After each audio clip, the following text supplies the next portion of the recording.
अस्सलामुअलैकुम। क्या आपको पता है ज़मीन खरीद के भी ज़मीन आपकी नहीं हो सकती है? हाँ, तो आज हम इसी के बारे में बात करेंगे। अगर आप ज़मीन खरीद रहे हो तो कुछ बातों का ध्यान दीजिए। ज़मीन क्लियर टाइटल के साथ हो, ज़मीन पे कोई केस या कोई कब्ज़ा ना हो, ज़मीन का टाइटल और ऑनरशिप के बारे में ध्यान रखिए, ज़मीन गिरवी ना हो, और ज़मीन अगर आप खरीद रहे हो तो इसमें अगर आप एग्रीकल्चर लैंड खरीद रहे हो तो मेक श्योर कि वो आप एग्रीकल्चर के लिए ही यूज़ कर। अगर आपने ज़मीन खरीदी है और क्लियर टाइटल की प्रॉब्लम है तो आप कोर्ट में केस फाइल कर सकते हो एडवर्स पोजीशन का।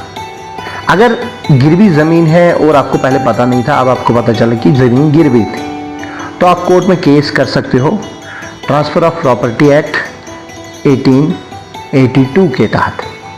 अगर प्रॉपर्टी में रजिस्ट्रेशन प्रॉब्लम हो, यानी कि रजिस्ट्रेशन की प्रॉब्लम हो, तो आप रजिस्ट्रेशन एक्ट 1908 के तहत कोर्ट में केस फाइल कर सकते हो।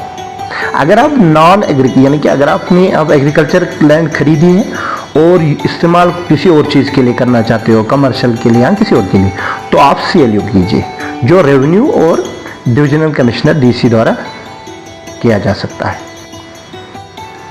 तो अगर हम किस्म देखेंगे ज़मीन की कितने किस्में होते हैं।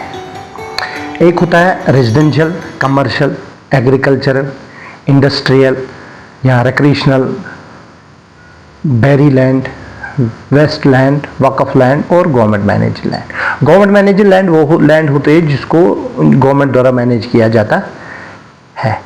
एक इसमें आता है रिक्रिएशनल लैंड। रिक्रिएशनल लैंड वो लैंड होती है जो हमने वक्फ की है या जो हमने अपने गांव में खेलने के लिए, खेल कूद के लिए वो जो लैंड हमने दी है, आइडेंटिफाई की है, क्रिकेट स्टेडियम्स हो, फुटबॉल स्टेडियम्स हो या वॉलीबॉल कोर्ट्स हो, जो रजिस्टर हो चुकी है, तो वो रिक्रिएशन लैंड में आता, वो सारी लैंड जो है वो रिक्रिएशन लैंड में आती है।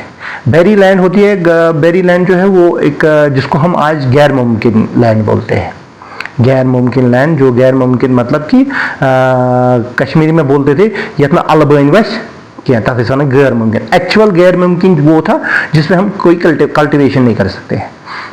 और एक जो आबादी देह है, आबादी देह में हम मकान बना सकते हैं और दूसरे पर्पज़ के लिए भी यूज़ कर सकते हैं, बर एक्सेप्शनल। और तीसरी बात है, एक ज़मीन है ज़ैर इस्लाहत।